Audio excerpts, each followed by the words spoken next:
They're coming in fast now. Yeah, I see that. Well, there's Carol, my old boss. Hello, everybody. And if you want, well, we're about to start for a couple minutes. You can unmute yourself and say hi if you'd like to. Hello. Hi, Don. Hi there. I'm surprised you allowed him to let me in, Greg. You know, you got in before I could tell him to shut you down. Travis is our safety guy on Kubota shoots. He's the one that tells me I'm being too naughty and getting too crazy. Good to have a safety person here tonight. Well, we might need it. Yeah, that's what I'm thinking. I'll try to stay muted. And then Carol Davis is my old boss when I first started with TSC. Hi, Greg. Hi, good to talk to you again. Great to see you and talk to you. I only see your name. I can't see you. This is a non-camera ready day. Yeah, every day it's non-camera for me, but Jay made me show myself. Hey, Frank Robertson. Frank and I used to work together at the Argus Leader. He's a photo instructor at SDSU now. Oh, nice. Yeah. Well, one time, one of my very first online classes that I did during the pandemic, we went live and my camera went dead for some reason. So I couldn't fix it and we were starting. So I had to present with just a dark screen.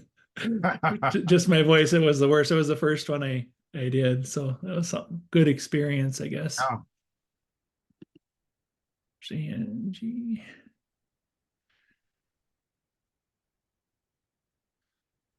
All right. No, that's fun. Yeah, I can put them on grid too here. Here we go. Yeah, there's different views that you can look I'm at. still learning all this technological stuff, you know. Kind of old school.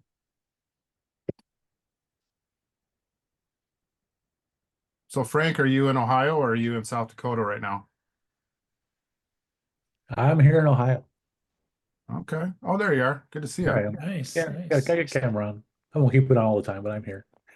He's way more technologically savvy than I am. So Yeah, Frank should be doing this. I need to know how to do this stuff to make a living. So yeah, luckily I can get away with not doing much of it. yeah. So good for you. Nice. Frank never ages. Frank pisses me off because he never ages. He always looks like he's, 22 years old. It's just not fair.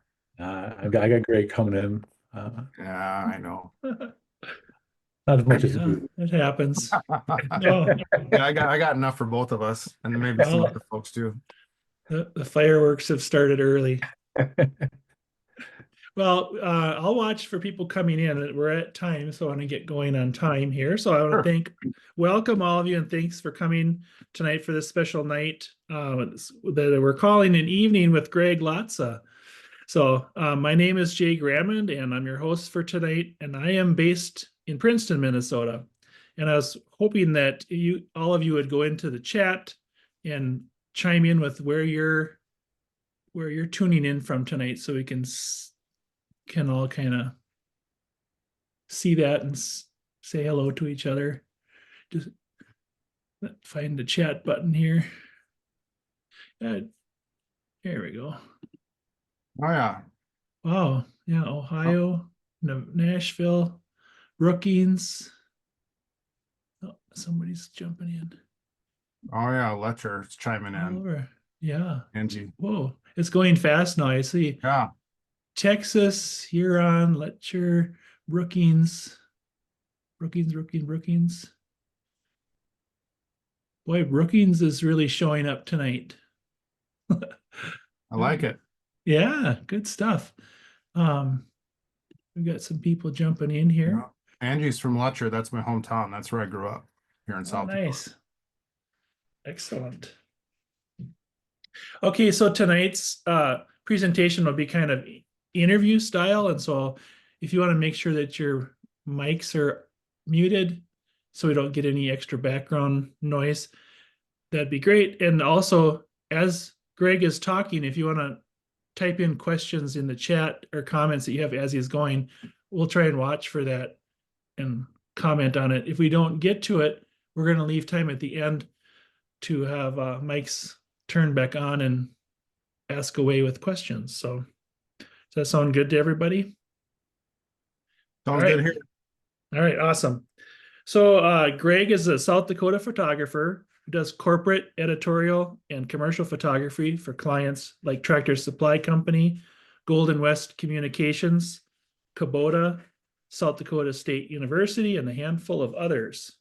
Greg and his wife Jody have self-published 9 books of photography about South Dakota subjects, including books about farming, small towns, the Missouri River, Sioux Falls, and World War II veterans. And their most recent book is West River, about Western South Dakota. So hello, Greg, and thanks for being here tonight. Thanks for having me. This will be fun. Looking Yeah, forward to it. really looking forward to this. So we'll just get right into it. So how did you get started in photography, and what led you to focus on your current style? Oh boy, that I could talk an hour just about that probably. But I went to South Dakota State. I had never really photographed anything other than with a consumer little point and shoot camera, and kind of almost flunked my way out of college the first year. Was really aimless. I had about 3 or 4 different majors the first year I was there, and finally kind of started to focus on journalism, and I thought journalism would be fun. And my sister, Barbie, was dating an Argus Leader photographer. Argus Leader is the newspaper in Sioux Falls. Dating a photographer there at the time. And she said, why don't you follow him around for a day and see what you think of his job? And it was probably the most boring day he'd ever had on the job, driving around for feature photos for the section fronts. And it was one of the most thrilling days of my life to see what he did, and that you could go take pictures for a living and show up at this cool newsroom and develop them and get them into the newspaper the next day. And so that was really the spark for me. And fast forward, oh, it would have been 4 or 5 years later, I was working alongside of him at the Argus Leader. So I changed my major to journalism for sure, and kind of went in through the photojournalism route. There were only 3 classes you could take at SESU at that time, and probably still are. Frank could tell me if that's true or not, but I got a straight journalism degree, and it was really nice to have that as well as the photo experience, because journalism really taught me a lot about how to gather my information correctly. And then years later, when we started to publish books, it really helped with that too, gathering information and understanding layout and typography. My wife is also a journalism major and a graphic designer by trade, so I could cheat a little bit with that too. She was free help and kind of kept me in bounds. So that's kind of how it started out. As far as the style, I think like any young photographer, I started to watch photographers that I really admired. Not really trying to copy them, but just trying to get little tidbits of what they did and what I liked about what they did. And a lot of those folks worked at National Geographic. Most of the photographers who worked and did stories about the Old West or the Midwest or just things that were rural, it seemed to be what I was attracted to. Joel Sartore, Bill Allard,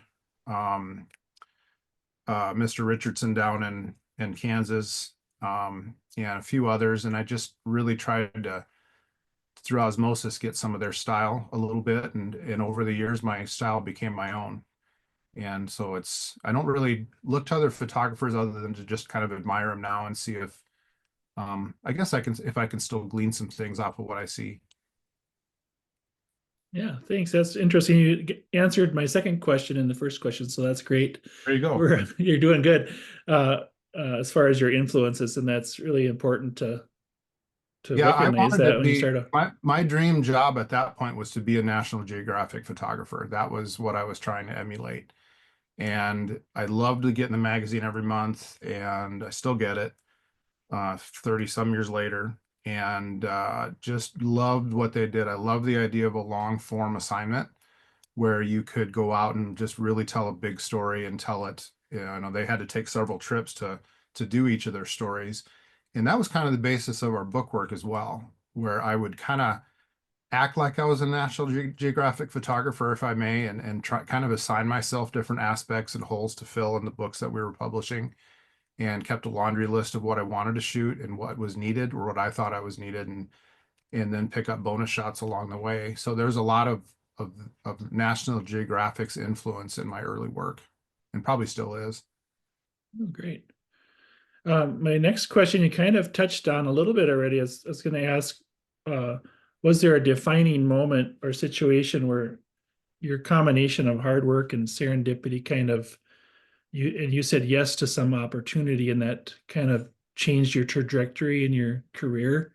I mean, as Well, far as you yeah, just that getting, basically that happened for getting into photography. That happened at that juncture when I went to yeah, the Argus guy. But the next biggest juncture was probably when I decided to go freelance and leave the Argus Leader.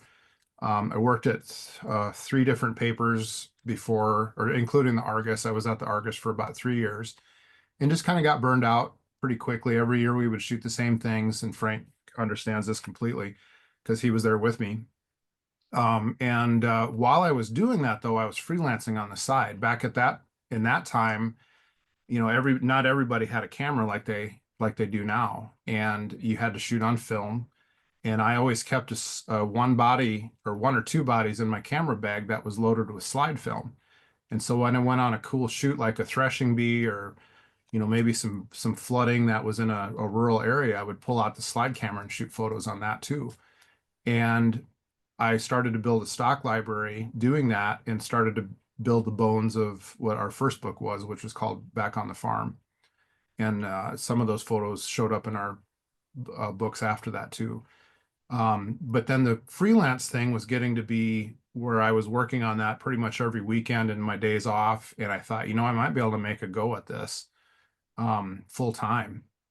And right about that time, and this was in 1997, Gateway 2000, the computer company with the cow spots on the boxes, was really big. And they were in the North Sioux City, and South Dakota was their identity. And they asked me to work on a new online magazine that they were starting. And they said, we'll give you I can't remember what it was, $500 to go out and do a story package with a bunch of photos, and we'll publish it. And I thought, wow, that's pretty good. That's about what I was making at the paper every week, or pretty close to it at that time. And so I made the decision to leave. And I thought if they could give me a year of that work, that would be enough to jumpstart me into a freelance career. And that's exactly what happened. A year later, they ditched their South Dakota identity. All they kept was the cow spots on the boxes, and the online magazine was gone. But by that time, I had enough work to sustain me full time. awesome. That worked out pretty well. Yeah, it worked out good. Yeah. So go ahead. No, You that's have it. more? Okay. I hear my dog barking. I'm hoping somebody's taking care of that upstairs. They'll take care of it. And Angie is saying that you photographed, where is it here? Oh, I see. You photographed her Ah. kids at Sisseton while you were at, Oh my Gateway. goodness. Yeah, one of the stories that we did was the winter at Fort Sisseton. It might have been, or was it summer? I can't remember. They always had their winter rendezvous. I can't remember. That's crazy. yeah, That would have been like 26 years ago, 27 years ago. summer. Yeah. Summer. Okay. Huh. Cool. I'm sure I Yeah, could put my hands on that if I had enough time here, because I probably have all that. I keep everything. So it's probably in there somewhere. Well, that's fun. Because they do that reenactment thing at, I think, first part of June every summer. Yep. And then they Really have interesting. they have the winter rendezvous, which I've always wanted to get to, and I haven't done that yet. Oh, So I'm hoping they still do it so I can get up there in the middle of winter and do the same thing when there's a lot of snow. it's a different scenario for sure. Mhm. Fun. Yeah, cool. So South Dakota has such diverse landscapes and cultures, and how has living there influenced your work? Boy, everything about living here influences my work, I would say. I grew up on a farm west of here, about an hour and a half. And so growing up, I loved the land, still love the land, of course, quite a bit. And it really herded me into doing agriculture as a main subject, and pretty much still 75% of what I do is ag related. I know it, and I know that industry, and it just paired really well with my photography, and it's just still does. It's just what I love to do the most. My work with Tractor Supply Company probably relates to that the most. And Carol Davis, who's on here, gave me that for my first opportunity to shoot a country doctor in Wessenden Springs, Tom Dean, Mhm. in November of 2005. So it'll be 20 years in November, for a magazine they used to call Out Here when it's not published any longer. Mhm. And then she started to hire me to do the covers all around the cover stories all around the country, and we'd fly to some remote location to uh, photograph somebody's Angora goats, or a weaver, or all kinds of really cool stuff. And she would write the stories most of the time. And I just loved it. And then that bled into what my corporate work is with Tractor Supply. They started hiring me for the corporate shoots about 3 years after that. That's awesome. It's And it's then a Kubota, cool. like Travis points out here, Kubota is Yeah. also probably the other big ag one, where, we shoot a lot of tractors and we shoot mowers and we shoot all the equipment, but we also shoot the lifestyle around that equipment. And I think my experience helps with that, where, I kind of know what the farm, if sometimes we have to use talent that's not a farmer or a rancher, but they need to be in that mode and be doing those activities. And me, along with some of the other video folks on set, can kind of help guide them a little bit, where to make them look real, a little bit more real. But best of all is when we're on a real farm shooting actual farmers and ranchers using the equipment. Well, and knowing ag helps your photography so much more than if you didn't know it and you're trying to do that shoot. It's such a world of difference. Mhm. You know what to look for and what the cool shots are, and the I hope peak. so. I mean, Yeah. it gets me in the right spot most of the time. Whether I can Yeah. execute the shot and get everything to come together is, of course, a whole nother battle that all of us know. Yeah. Yeah, that's great. I mean, it's similar to, say, if you're a sports photographer, you have to, if you know a football, Mhm. say, you gotta know where to position yourself for that Exactly. pass in the corner of the end zone. Same Mhm. thing on a farm or ranch or whatever. Yep. So Exactly. cool. So next question is, how do you approach your storytelling in your images, and are there specific elements that you look for? No matter what I'm shooting, I try to tell it like a story, even though I know the final image might only be one or two pictures for Kubota or really whoever. I try to kind of shoot a story around it, because eventually some of the other pieces of that story will be used in social media. There's all these different outlets for photos nowadays with every client. And they love it when I come back and I've got like the tight shots of somebody's face, or somebody putting on their shoes, or, dust coming off of somebody's gloves. All that kind of stuff helps to tell an entire story. And it's actually helped shape some of the coverage for some of the major brands when they've seen whole stories come out of a shoot, and they go, wow, we need to lay this brochure out in a way that is like a storytelling piece. So I'd like to think that I bring some of that. A lot of that comes from the journalism background. My days at the Sure. Argus, we did a lot of photo stories, or tried to. That was kind of a high dollar space to try and get a full page or two in the paper at that time. But we'd go out and shoot a news story and just try and tell it like a story, so we could come back and the editors could choose what to use out of that. So if they wanted to do a Sure. 3 or 4 photo package, it was easier to do that with all those little tight shots and vignettes, and try and get a big scene setter and all those things. Oh yeah, that's great tips for any photographers that are in the Mhm. audience tonight too. Is your, Right. besides your main focus of what you went to shoot, there's so many ways with social media and everything to put out other Yep. content. And when I'm working on our book photographs, like I'll have a laundry list of things that I want to shoot. And sometimes I'll have a really good idea in my mind of the shot I want, and I'll strive for that shot or that scene. But all the while, I'm still shooting everything else that's going on. And I'd say a good 30% of the time, that extra shot is what ends up being used more so than the shot I went there to get. So the advice there, I guess, would just be to shoot everything you see, try and make it all look good. Don't find yourself standing around too much, because if you're ready to go and something happens in front of you, it's, like my old, I know wasn't his original saying, but Frank Clock, our old photojournalism instructor at SDSU, used to say, luck is when preparation meets opportunity. And we probably all heard that saying, but I really take it to heart. If you're ready to go and you're prepared, and something happens in front of you, that's what luck, a lot of people would call luck, but it's really being prepared for that to happen. Awesome. Mhm. So you have a wide range of subjects in your portfolio. It's awesome. Do you have a favorite subject or theme that you like to do, maybe say in your personal work? Well, I mean, back to agriculture, yeah, it's almost Yeah. a lot of ag, a lot of rural stuff, um, ranching, landscapes. I mean, all those things that you see in pretty much all of our books, kind of, or if you see this spread with a book in it, you can see all these pictures spread around. That's pretty much what I choose to shoot or try to shoot. And I try and find clients that like to do that type of work as well. And that's why I try to, when I find a client like that, I really try and hit them hard with PR to see if they'll hire me to do that type of work. And certain ones like Kubota and Tractor Supply, Golden West Telecommunications is another one where they just let me go.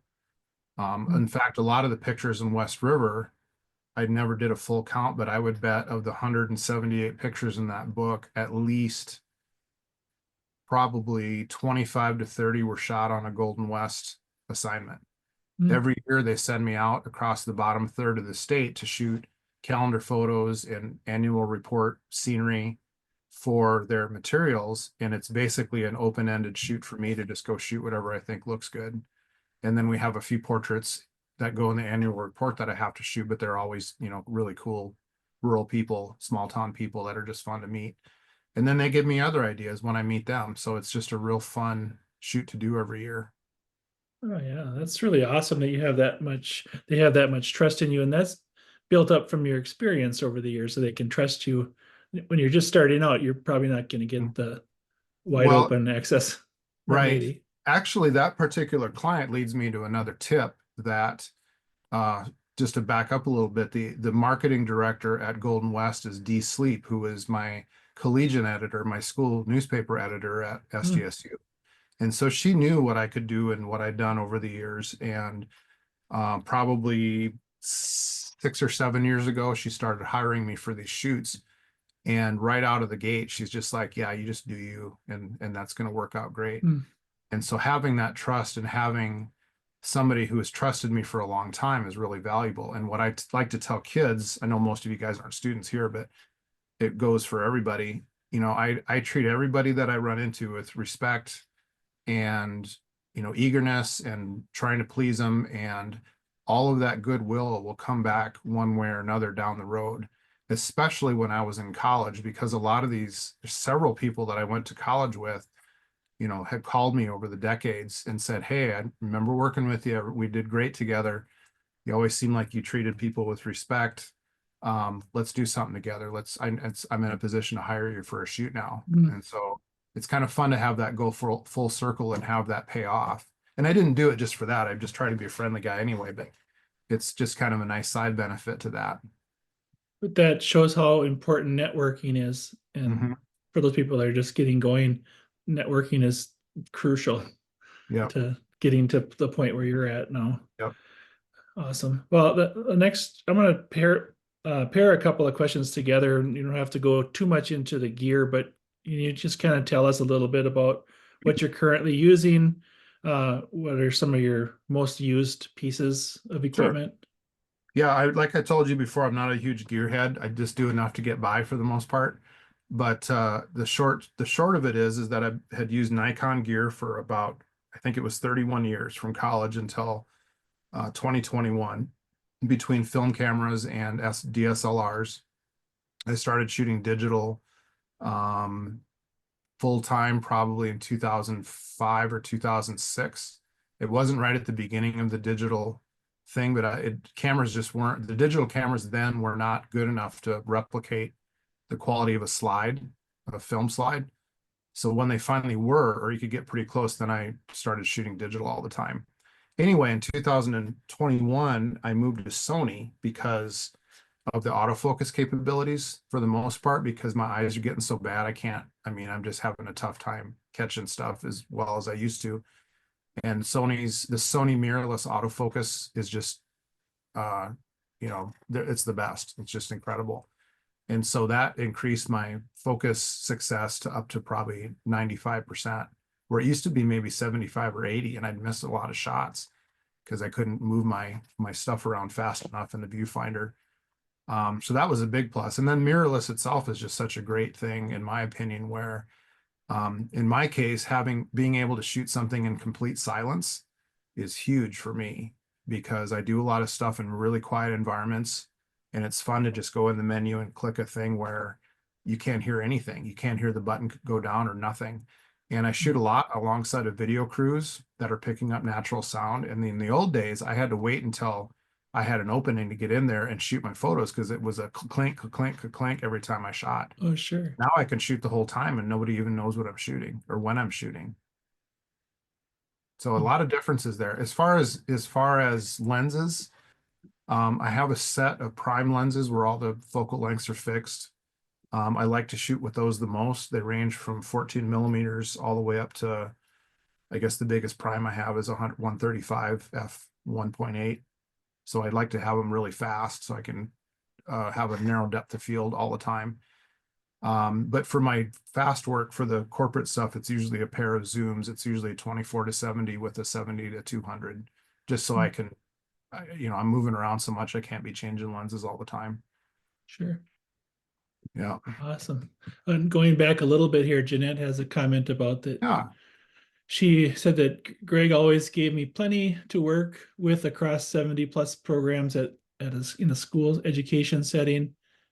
Wide, tight action shots, candid, and occasionally unexpected shots always kept our publications fresh. I love to hear that. Thank you for Yeah. passing that along.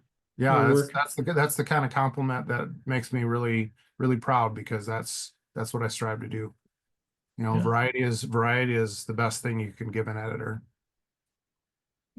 Excellent. So how has your workflow evolved over the years? You mentioned the switch to digital and stuff, but also both in just shooting and post-processing. Oh boy. Well, it all started with slides, and I ended up in 2005 with 3 filing cabinets plumb full of hanging slide files. And I held on to those until about 6 or 7 years ago, when I pared it down to just one file cabinet and kept the very best. But starting in 2007, I took a class called the D65 workshop. It's a traveling workshop, and I don't even know if they still do it or not. Can't think offhand who the administrator that was, but it was all about shooting raw and using Lightroom as my editing process. And so back then we had to come with our version of Lightroom, and it was Lightroom 1. And I think now it's like Lightroom 20 or whatever. I can't even keep track. Maybe it's not that high. Really rudimentary stuff. But up until that point, I hadn't really been shooting much raw, and the thing just changed my life, where they taught you how to, like for my file, just my file saving, I save every file as the date, like it's 2025 0324 _ whatever the subject is, and then the number of the photo. And that's how I've done things since 2007. And so immediately, you can search a file name if you know it was on the prairie or a flower or something, and it's there if it's not in the keywords. And then the date is right there in the file name. Something that simple seems really easy, but until I heard that from somebody and started doing it myself, it was just, like, oh my gosh, that's life-changing. And then the guy taught us told us to edit more harshly. And that's also a really good bit of advice. So if I come back from a big shoot with, some of the shoots for Kubota or TSC might be 15 to 20,000 shots after a 3 or 4 day shoot. It's ridiculous. And the part of that is all of it is my fault, because, like a tractor drives by and I'm just laying on the shutter, trying to make sure I get the shot. And then I have to go back home and of course edit through all that. But I might only keep 1 or 2 or 3 of that whole scene there that I shot 100 photos getting. And then I literally trash the rest. I only keep what I want to keep and get rid of the rest. And as a result, my hard drive space is pretty minimal to this day. I don't have hard drives and hard drives and hard drives. I still only have about 20 terabytes worth of stuff on my desktop after 20 years of shooting digital. Wow. That's a long answer. Sorry. No, that's just fine. It's nice that the storage has advanced with the other technologies, so with the cameras, megapixels getting bigger and bigger, more storage is needed. So you talk Yep. about terabytes. Wasn't too Yep, long ago I where that know. was a foreign word, kind of, Yes, yes. Um, okay, so you've worked with major clients and publications, and so how did you break into the commercial side of photography? In the very beginning, back in 1999, we did our first book called Back on the Farm, and it was all film photos, film slides. And a friend of ours, or friend of mine and my wife's, worked at Wells Fargo, and she wanted to hire me for a actual corporate shoot with Wells Fargo. And I was like, oh, that sounds great.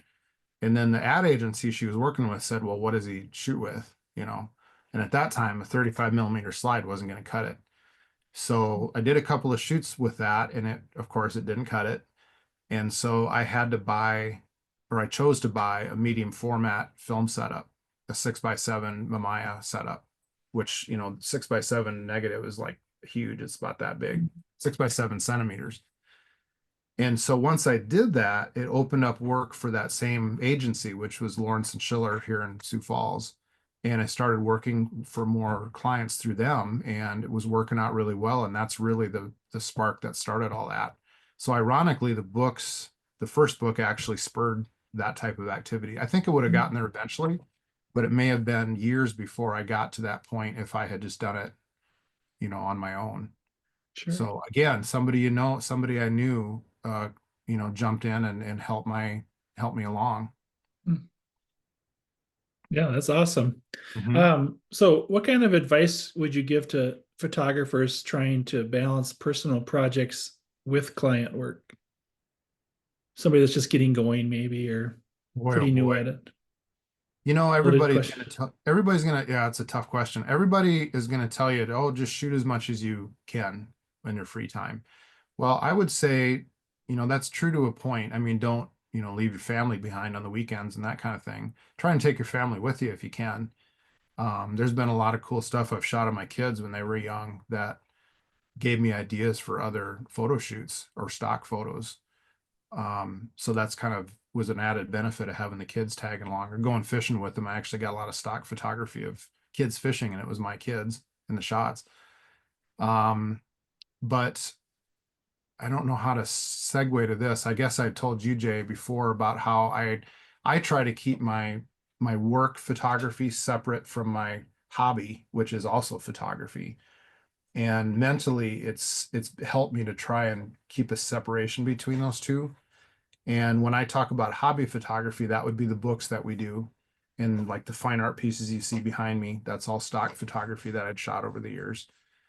Um, and just try to keep the hobby photography as something I'm excited to go do after I do my real job. In a perfect world, every corporate shoot would also be as fun as my hobby work, and sometimes they are. We've done all the clients you mentioned. I've done shoots for where it's like, wow, this is super fun, and I'd do this if I wasn't getting paid. Don't, Travis, don't tell anybody that back at Kubota. Uh, but yeah, it's just I don't know. It's a mix of those things. That's kind of a bad answer. Oh, I don't know if there's a better way to that's say that or good. not. No, you did good. So who or what inspires you the most in your photography today? Oh boy, you mean like people or just, Yeah, people or new subjects that you're you shooting know, or I have yeah, I see what you're saying. I have a laundry list of book ideas I want to do before I'm gone off this earth. And West River was one of them. And the next one is going to be East River, which we hope to publish in 3 years. That's my fingers crossed goal. And then there's probably two or three others that I'm gathering photos for here and there. And I think for me, having done all these books and knowing that it's real exciting to always be looking forward to the next one, even though it may not happen, but just kind of having it in my mind and be thinking about it is just really beneficial to keep me going through either slow months or the winter months or stretches of corporate work that are just like, oh my gosh, my mind is mush because I'm doing something every single week. Mm. At least I might have my list with me on the plane and be like, oh, when I get back, I'm going to try and go out west and and shoot this thing, and that's gonna kind of ease my mind a little bit. So I kind of look at that type of photography, my hobby photography, as my release, Mm. and try and have fun with it. Well, that was a great segue into, I was just going to start asking you about your books. So, in your current book, West River, what inspired you to create that particular book? You know, I actually the idea, let's see, how do I start there? Hmm. So did this thing tilt down? Let me try and tilt it back down. There we go. So we did Back on the Farm back in 1999, and I always kind of wanted to do a second version of it, or like a revisitation, but I really didn't want to do like Back on the Farm 2. And so also in the back of my mind was always the thought of doing just a ranching book. And so that's where the idea of West River came about, when I started to kind of make the bones of it. Started to call through my files, and this is probably about 4 or 5 years ago, when I just started to sit there it was probably this time of year when there's nothing else going on. And seeing just what I had and what holes I'd need to fill. And then I thought, this should all be about just the western part of the state. People here in South Dakota call it West River or East River divide, and that's the division that the Missouri River makes as it goes through the state. And so that's kind of what I did. And then I started to take trips out west to, try and shoot some of the things I thought were missing, still not knowing if we were actually going to publish the book or not. The nice thing about when I do trips like that is that some of my work is also stock photography sales and fine art sales, and I try and maintain a catalog for that stuff. So a trip like that, for the book, in quotes, also has a dual purpose to maybe fill my stock files, or maybe I'll luck out and get a really good fine art picture. And so I always try and make a trip into a value added attitude like that, where I'm like, well, I can do all kinds of things on this trip. And sometimes there's so many pots I want to fill with photos that it becomes too much. So I got to pare it back down. And West River kind of became that, where I was going out just to get West River photos. And then about 3 years ago, I thought, I'm gonna be able to make this work. I think I'm gonna have enough. And then I just kept shooting like crazy, and I ended up with way too many photos that weren't that great, or not great enough in my opinion to be in the book. And then I started really paring those down. And once I got to last spring, I probably had about a dozen things I wanted to shoot yet, and I shot those from February until June, and those are the last photos that got into the book. But 2022 and 2023 were super busy with West River stuff whenever I had the time to get out there.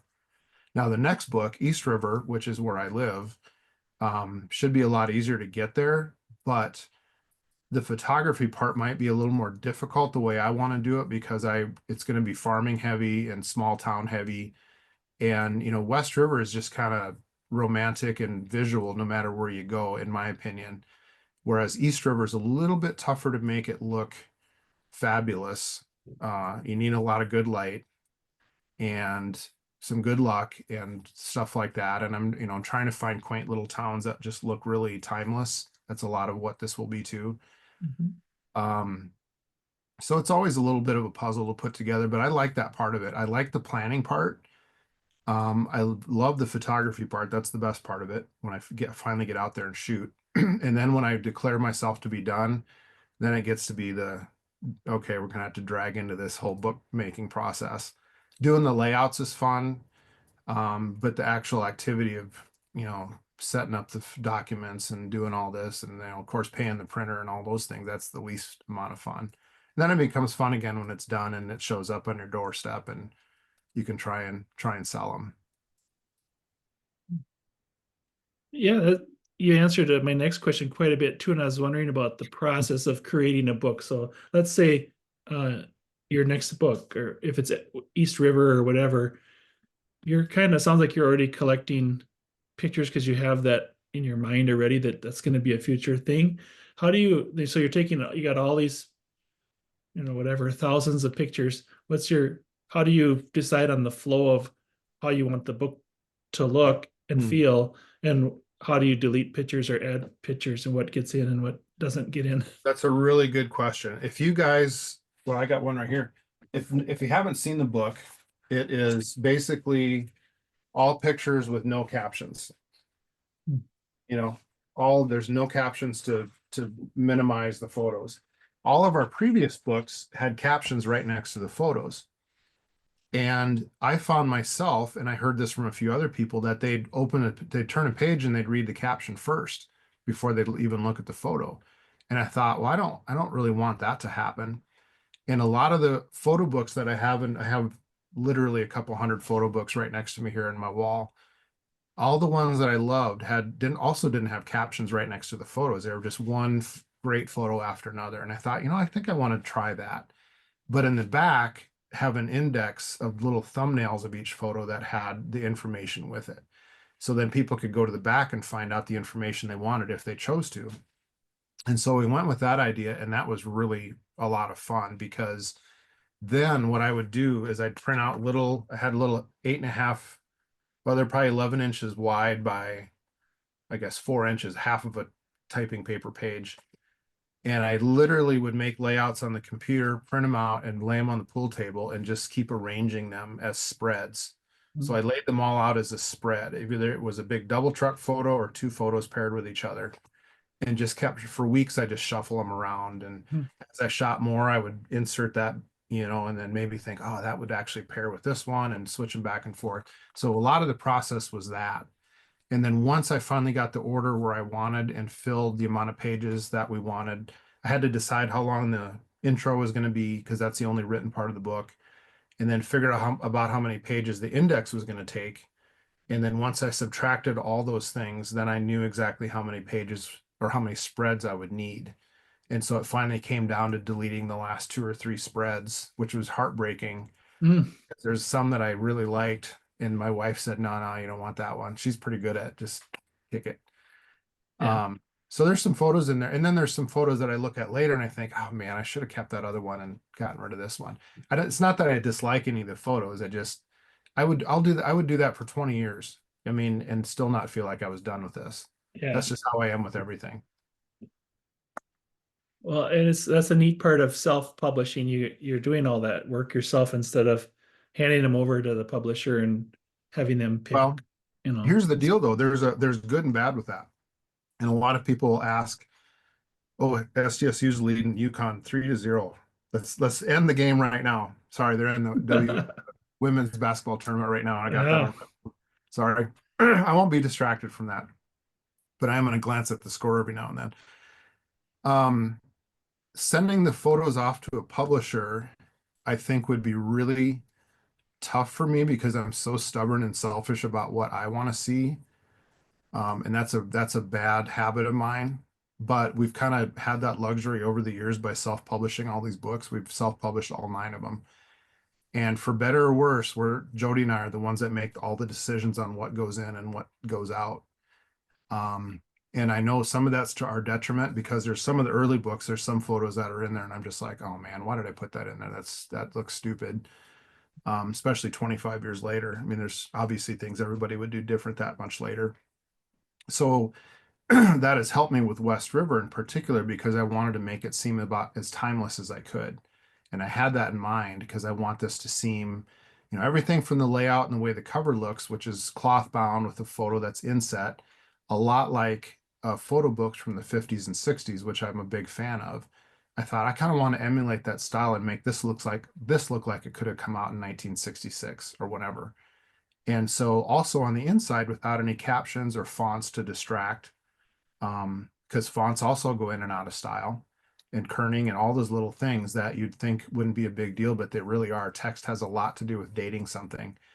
And I tried to choose photos that, had clothing that maybe wouldn't look so dated over time, a lot of Western clothing, so it was easy.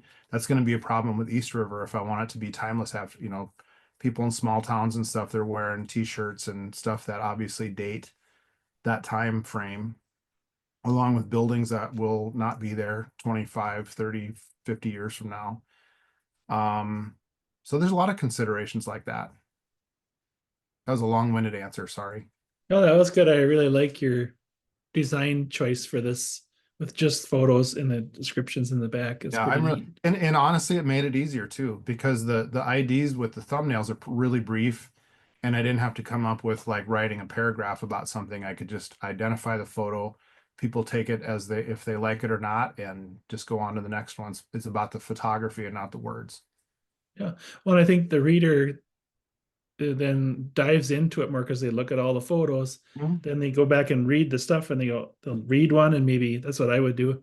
Go find it Yeah. in the book and look at it, then go back to the back and forth. So it's kind of a deeper exploration, I Right. guess. And I was really pleased that we had a couple of advanced copies, and one of my good friends was looking through it, and he went to the back and he saw the thumbnails and he said, "Oh, I missed those two or three." And then he went back to the page they were on. I thought that's another really good thing, because somebody could finish the book, scan the thumbnails and say, "I want to revisit this picture." And of course, the page number is right there with the ID on it, and they can just flip right to that page. And that was a really nice little side benefit I hadn't even thought of. Very, very good idea. So okay, we're almost about done here, and then we'll open it up. But do you have any advice for anybody that's looking to turn a long-term, maybe personal project into a published work? A lot Maybe of their Tylenol. first Make time. sure you buy stock in Tylenol. Alcohol if you're into that, because you're going to need it. No, I shouldn't say that, but yeah, it's all of our projects have been self-funded, which is terrifying. I'll be honest, it is horribly terrifying, especially the first ones that we did. The very first one, we actually had to take a second loan out on my mother-in-law's pickup, because we didn't have enough money to foot the printing bill. And we asked her, where can we come up money? And she said, "Well, we can put out another lien on this truck." I mean, that's how we needed the money that bad at that point. We didn't have any money at that point. Sure. And I thought, if this book, we printed 4,000 copies at a cost of about, it was probably about 20,000 or so, a little over 20,000 to do that, which was a huge amount in 1999 for us. If we could sell those out in 10 years, this will be a successful book. I'll consider that a success. And 2 months later, we were sold out that Christmas of 1999. And I thought, this worked out pretty sweet. I mean, it was our first book, so it was all new for a lot of folks. Going back to the whole journalism connection thing, a lot of my former classmates were at newspapers around the state of South Dakota. So I'd send them a copy and say, "Hey, do you guys want to do a story? Or here's so-and-so is from near the town your newspaper's at."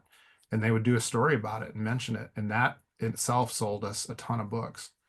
And so that kind of jump started the whole thing and set the tone for the subsequent books and how I would do the marketing. Now, fast forward to West River, there's hardly any newspapers. I mean, there's local smaller newspapers. There's hardly any bookstores to sell in. Our last book before this was 15 years ago. And so it's a whole new world trying to market this through social media, try and sell them online through my website, which is where we get most of our sales, through greglatza.com. And there's a link to buy the book. And then as many stores as we can. A lot of the stores aren't even bookstores, they're just gift stores, because that whole world has just changed in half a generation. And that's been difficult. But I would tell people, there's a lot of good outlets to make small runs of books. You don't have to print thousands of books. You can go on to Blurb or a number of places. And I've seen a lot of really nice photo books come from Blurb. The problem you have there is, if you do a short run, you're going to be spending whatever, 40, 50 bucks on a book, and you're not going to make any money on it, depending on what you put together. The only way you can really make, and again, that's not why we did West River either. It's just kind of a passion to do the book at this point. But you want to make a little money too, to make it worth your while. And so, this print run is about 2,200 copies, and we printed it in South Korea, which is where most of our books have been printed. And that's just a reality of publishing, of book publishing. We tried, and we could not find a large format book printer in America that had a lead time that was less than 2 years for a book like this. Mhm. So that was really sobering. And a friend of mine, Paul Horsted, out in the Black Hills, who he and I have been self-publishing different books together for, not together, but just feeding off of each other's information for 25 years. He had found this printer, and I had actually given him his first printer back after we did Back on the Farm. And so he had already made the connection with these guys, and that's how I found them. But yeah, it's still terrifying after all these years to put that money out there and hope that it sells. Oh yeah. Well, and you're creating a legacy too. I mean, besides for your hobby and stuff, but there's a history of South Dakota in your books. So that's Well, that's what, cool. I'm glad you mentioned that, because that really is something I'm striving for too. I like the idea of having something that is going to last for a while.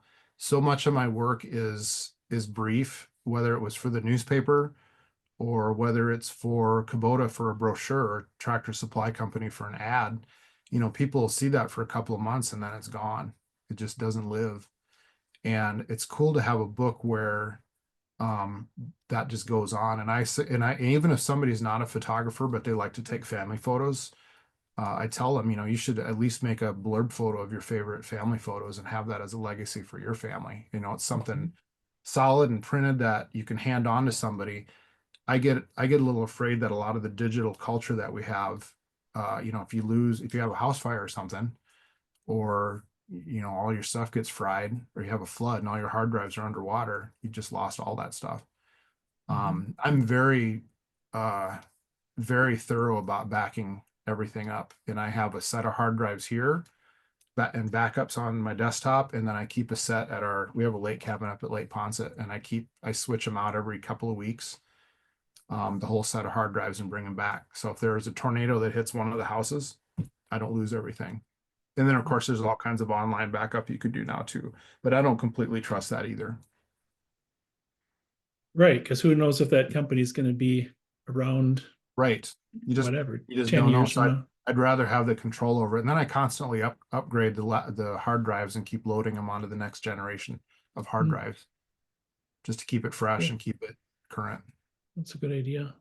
Mhm. Just going back to your book for one more thing that sparked a new question for me that I didn't have on the list for you, but how do you market your books? You mentioned your website. What have you found is the best way that has gotten good responses from people? We tried to do a Kickstarter campaign with it. Hmm. I'd never done one. I just thought, what the heck? And that didn't work at all. Oh. I had some commitments to it, but it just wasn't nearly enough to hit the quota that I'd set. And of course, I didn't really know what I was doing with that. Aside from that, it was getting on to Kello early on. A friend of mine, Kevin Hmm. Kiergaard, is the chief photographer at Kello in Sioux Falls. And so of course I told him about the book before it even came out, and he was like, "Oh yeah, we'll do a story when it comes out." So again, that's really handy to have friends like that Mhm. who you've worked with over the years. We've covered news stories together for 30 years. And he's like, "Dude, just tell me when it's out. We'll do something." So that was nice. And that's a nice built-in little thing. There was some other press like that I got. Not so much newspaper stuff. South Dakota Magazine did a cover story on it, which was really nice of them to do. Mhm. They've been just a great client of mine for years and years and years. And they used a photo on the cover and then about a 7 or 8 photo spread on the inside. And then I in turn bought an ad in a different section that was like the Christmas gift guide or something. Oh yeah. And then just wherever I can, I just plugged, hey, go to greglatza.com and buy the book. I had postcards for it and things like that. And you have a few book signings. Book signings are hot and cold. They're kind of fun because you always meet somebody new and maybe get photo ideas at a book signing, because they'll come up and tell you all about some ranch that you'd never heard of. And you're like, oh, and I always write that stuff down. And a lot of times I follow up on those ideas.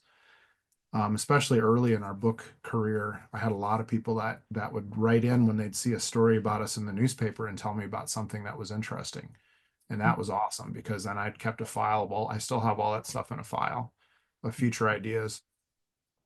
And that's about it. I mean, honestly, it's just Yeah.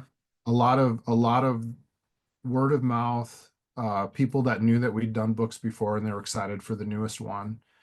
That helps sell quite a few. Yeah. And we've gotten rid of about a third. We've gotten rid of over a third of them now already. And so the goal is to maybe be close to selling out of all 2,200 by the time East River comes out. And then you could sell those as kind of a match set. East River is going to look like this one too, just a different color and obviously different photos, but the same size and shape. and then people could have it as a match set. That's kind of the idea. Hmm. So if they don't have West River, they could buy a pair of them in 3 years. Yeah. Hopefully, fingers crossed. Yeah, make a great set of books for sure. Yeah, hopefully it's not 4 years. I'm really hoping for 3, Hmm. but it just, if you get busy, you get busy, you know. That's another thing I was going to ask you quick is is that a typical time for you to produce a book from an idea to having it in your hands? About No, 2, not 3 years? Or? necessarily. Not necessarily. That's what I'm estimating it's going to take to fill the holes of what I think I need. Oh, okay. And I have kept myself from sitting down and making the first big call for cull. When I say call, I mean CULL, culling through photos for East River. Yeah. I have a pretty good sense of where I'm at, and I might have 50 to 60% of them now. I just don't know. I might get into it and think, oh my gosh, I'm not even close to half done. And that might almost, and then it might turn into 4 years, you know. And then if Sure, I get sure. busy, or if I get busy with corporate work and just get swamped and I can't make the trips out to shoot, you know, I got to pay the bills first, and then the book stuff comes second. Yeah. All right. Well, is the greglatza.com, is that the best place for people to see your work and get a hold Yep. of you? Or are there other I put that in the That's- chat there. Yeah, that's good. That's my website. From there you can go look at our stock and fine art site, which is latzastock.com, and I'm working on that right now, so it's kind of ugly at the moment. But you can kind of see it as it develops. And then on the main menu for greglatza.com, there's a West River link and then a buy West River link, so you can go get books, and I'll send you a Yeah. signed book or whatever you need. But then you can email me from there too and visit. And Greg at Greg Latza is my email if you want to reach out with any questions. I'm happy to always help and answer questions. Excellent. Now everybody go and order this book if you don't already have it. And Order 5. Give them to your get 5. order, yeah, early Christmas or holiday shopping. There Do you it go. now. Why not? Okay, so I think that's pretty much it. I want to thank Greg again for tonight. We're going to open up for questions in just a second here. I wanted to tell each of you to ask each of you if you would. Oh, I'd like to do more of these type of sessions with other authors or photographers or creatives or whatever.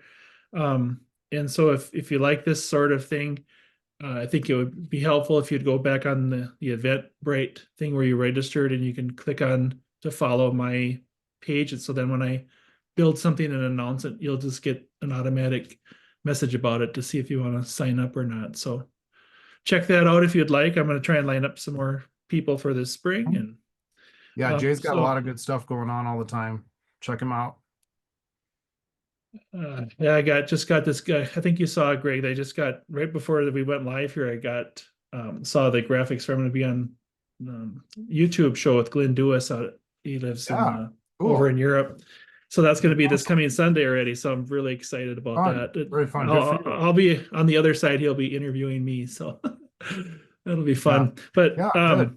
yeah, but thanks, Greg. And at this time, if ever anybody wants to unmute their mics and chime in and talk. I don't see too many other than the comments we already mentioned.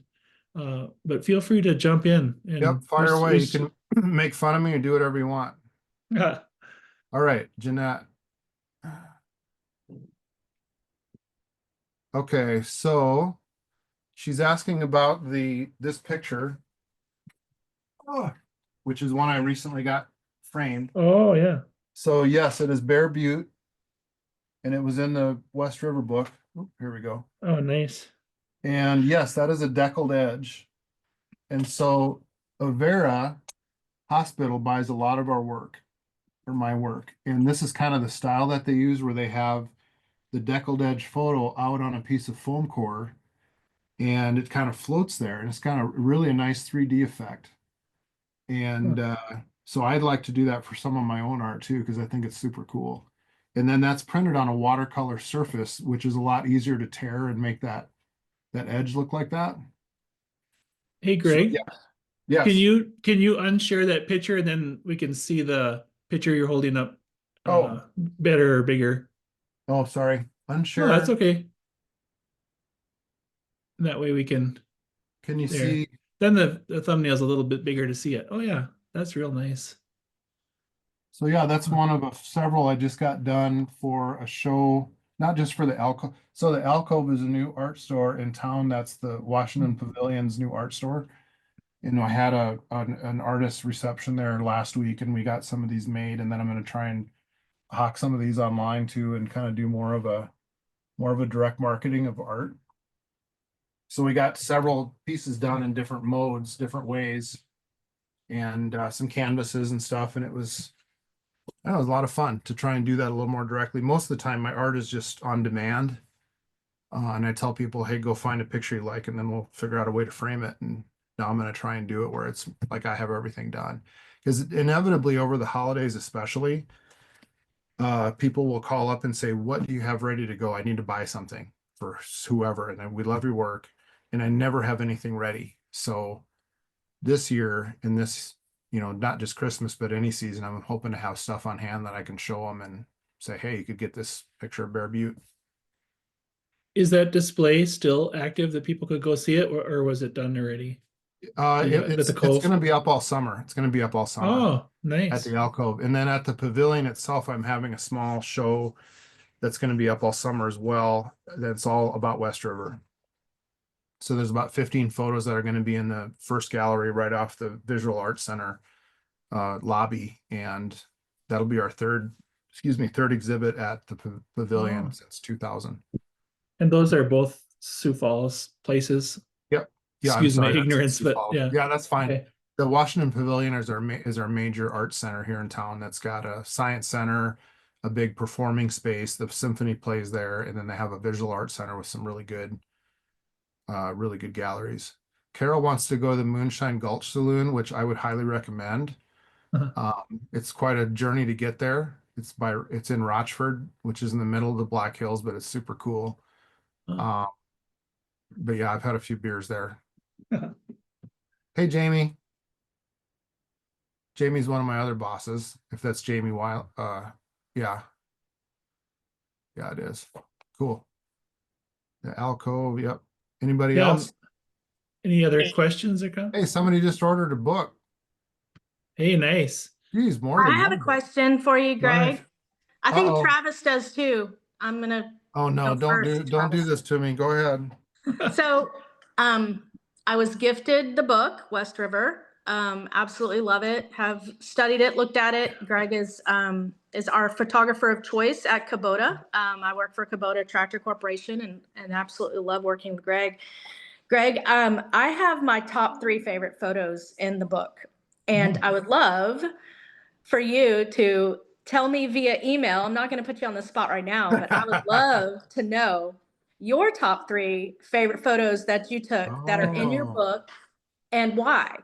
And I have my top 3 and why, and I will send it to you in an email as well. But I would love for you to noodle on that and get back to me with your top 3 favorites. Because you know what I think? I think that your top 3 favorites are going to be driven by the experience that you had when you were shooting it. Whereas my top 3 is going to be from a visual perspective on what I love about what you do, which is bring so much emotion and so much life to the photography that you do. So Thank you so much. you and Thanks for me, saying that. you and me can talk about this later, but I wanted That's everybody okay. to hear my question. I Well, love and that. we And we I was had gonna that- say this, that brings me to something I need to say, because she just touched on why it's so hard sometimes to edit photos for a book, because I will look at certain photos and think, I put so much work into that trip. I spent the afternoon with this guy or this rancher, and maybe the photos weren't quite up to par or what I wanted it to look like. And it is torturous sometimes to realize that and have to make that decision and say, I'm just not going to have a photo of him in the book. And I feel terrible. So sometimes my emotions get in the way of that. And Jody will say, why is this photo in here? It's like, no, you don't understand. I had such a good time that day. And it's all wrapped up in that. So Jamie is exactly right. There's a lot of photos that have a lot more meaning because of what I did getting to the photo or even leaving after the photo. Great question. Yeah, that was really good. Well, Travis, are you going to do that too? I will yes, I will. I'll commit to doing that. I have a somewhat related question. So you said you have the You wanted to do the Winter Rendezvous. You've got the East River book coming up.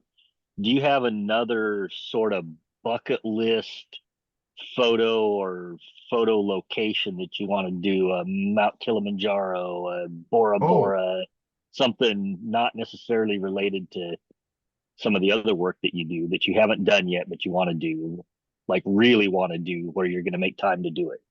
yes. It isn't so much photo related as it is experience related, and I want to get to all 7 continents. And so Nice. the one I really am excited for is Antarctica, Mhm. and I would do a South America and our Antarctica trip together. That would be the big one to get out of the way, and then hit all the other ones. I think the other ones would be easier. Jody would not go with me to Antarctica. I've already asked her. But an agency I'll friend go, of mine. Greg. I'll go. I'm there. Hey, You- we can get a tractor you now that snow- we can make a shoot. snowshoe, Let's right, bring some Jamie? tractors. Yes, Travis, you Yeah. and me. Tractors and penguins. So that's something I want to do. Australia is really high on my list, and Jody will go with me on that one. But yeah, just going to different places, not so much for the photography, but just to say it. I remember when I made it to my 50th state, I've been to all 50 states, and it was just kind of a thrill. And it's like, oh, I've been to all 50 states. That's kind of cool. What's next? So Yep. Cool. Thanks. you Another bet. good question. Yeah, we had speaking of paring things down, we had about twice as many questions as we asked tonight. And so we pared down, selected these I ones was that we I was asked, Jay's but- editor. I said, boy, I'm gonna ramble forever if you have this whole list on here. but I it think would that make was for a smart good decision. part 2 sometime. Yeah. Well, Any we'll other- talk again when East River comes out, and then we can talk about what the Definitely. process from here to there. Absolutely. Anything else that comes up between now and then too? Any other questions or comments? Don wants to go to Antarctica too, so I guess I'm gonna have to build a bigger boat. It sounds like you got the makings of a photo Yeah, excursion. yeah, let's do it. I should We're be. like his Yeah. groupies. We're gonna be his groupies. I'll set that up for you, Greg, and we'll just Thank send you you. guys Yeah. down there. Yeah. That's awesome. Well, I will tell you, Africa was awesome. Yeah. Oh, what Don part of was just- Africa did you go to? I was in Tanzania and Kenya. Awesome. Yeah, that's on my Yeah. list. I want to get out to those places too. Do it. Yeah. Sorry about my dog. Yeah. No, that's fine. Huh. I get it. Yeah, Europe is the only other continent I've been to. My sister lives in Italy, so I've been there. Hmm. And I want to go to France. I want to visit some World War II locations that we did a book about World War II vets years ago, and I want to get to some of the locations. My grandpa was a cannoneer in World War I, and I know exactly where he was at and where his unit was at along the Western Front. And so I want to go to those villages too and cross bridges that he walked across, and because I have that information, and that would be a thrill. I'll go with you on that trip. Mm-hmm. Beaches I of did Normandy, that a all few that years stuff. ago, Greg, in France, Western France, where my dad was in World War II. It was pretty cool. I think we talked about that. Yeah, that's Oh. Yeah. I'm jealous. I'm very jealous. I want to do that. All kinds of great ideas. Greg, have you been watching that show on NBC, The Americas? It's a new I have not. nature kind of thing, but last night they happened to show South America and down that area what you were Oh, just cool. talking about. There's some pretty neat scenery and stuff and animals. You know, back to the whole thing about photographing other places, to be totally honest, and this is weird, I really don't have a big desire to shoot anywhere but here. And I think it's because I've seen so many other great photographs from other exotic places that it almost seems, I know it's not always easy to get those photos, but a lot of it kind of is because it's a lot of touristy places that I see. I love the idea of getting into rural South Dakota and shooting something that nobody's ever seen before. That's what really thrills me, and trying to making it look beautiful, or getting a great shot of it, and nobody's ever stood in that spot to do exactly what I did. And that's a really a cool thing when I discover those places. So yeah, South Dakota truly is my favorite canvas. Yeah, that's awesome. Mhm. That's the same with our mutual friend Chad Koppas. He's, obviously South Dakota is near and dear, but he's often told me too that he doesn't really have an interest to go to Europe and whatnot. There's so much in the US to go and Yes. visit and shoot that Mhm. that would take forever to hit all the different spots, national parks. I'd like and- to spend more time in the Southwest, and maybe that's because I like desolation. Desolation and photographing it is one of my favorite things to do. And some of the desert areas of the American Southwest are very attractive to me. I spent a little bit of time in New Mexico doing oil work, a decade ago, and we'd be in these red rock canyons on government land in the middle of nowhere, and there'd be, petroglyphs on the rock walls and stuff. And I just thought, I really want to spend some major time down here just hanging out. That's Awesome. interesting. That show that I was just talking about, Greg, they actually showed a place in South America. I can't remember the name of it, but way down in the southern part of it, that's considered the driest place on earth. And it was very barren looking, but they talked about there's a little window of time every year where they get a super bloom of wildflowers. Yeah. They showed a time lapse in the hills and mountains all full of flowers. And then just like that, it's desert again. But if you time it right, that'd be pretty Yeah. cool. Yeah, that would be awesome. That would be awesome. Yeah.